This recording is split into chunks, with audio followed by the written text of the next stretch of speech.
How can I be professional, or will people take me seriously or whatever if I don't have formal training? I love this question because everybody asks themselves this when we're starting out with a personal chef business and we haven't been to culinary school. Let me just say that right now. Of course, you don't need to have a culinary degree to have a successful personal chef business, but if you do, that's fantastic. What really matters is how you show up. Today, we're going to break down exactly how to look professional and build trust with your clients, even if your training comes from being self-taught and your good old experience in the kitchen. Hey there, if you're new here, I'm Chef Shelley. I've had a successful personal chef business for over 15 years, and when I'm not cooking for my own clients, which yes, I still do, I help passionate cooks just like you start your own personal chef business. If that's something that you're interested in, be sure to like, subscribe, and hit the little bell so that you never miss one of my weekly videos. The first step to staying professional is mastering your cooking. Now, again, this doesn't mean you have to go to culinary school, but if you haven't gone to culinary school, you still have to get the skills to be a fantastic cook. Again, you don't have to be a Michelin star chef or perfect food, but what I do mean is you need to focus on building your skills and confidence in the kitchen. Start by practicing all your recipes until you know them like the back of your hand.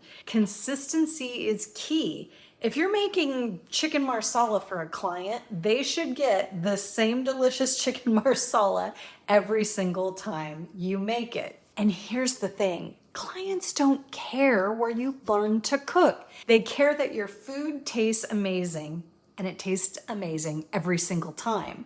When you nail that consistency, it builds trust with people. And here's another pro tip. Stick to what you're great at. You don't need to cook every cuisine under the sun.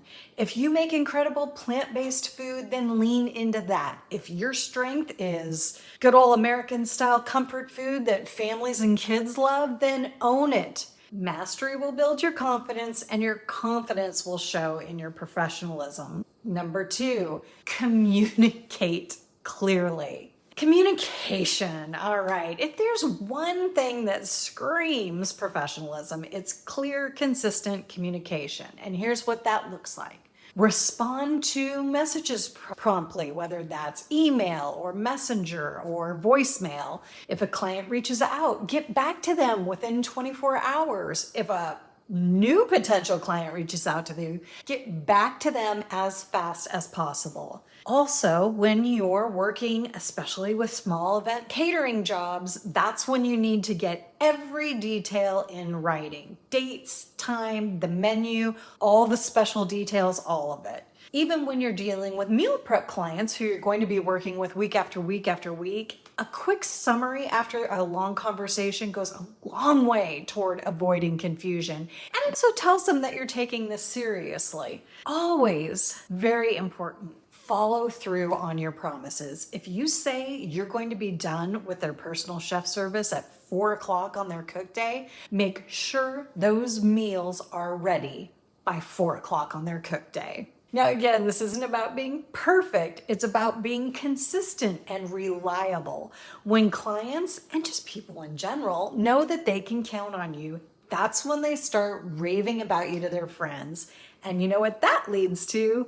More clients and a better business. Number 3, and I've said this before, it's one of the easiest things to do, and that is look the part. Now, I'm not saying you need to spend a fortune on fancy chef gear, but how you present yourself matters. Start with just a clean, professional appearance. Don't look like a slob. Pretty easy. A simple, crisp chef coat could go a long way in making you look and feel the part of being professional. And of course, when you're cooking in a client's home, don't forget the workspace. Even when you're working in your own kitchen, start with a spotless kitchen and end with a spotless kitchen. Obviously, things are going to be spread out when you're preparing a week's worth of dinners or a big catering, but being organized is very obvious compared to looking like a bomb went off in the kitchen.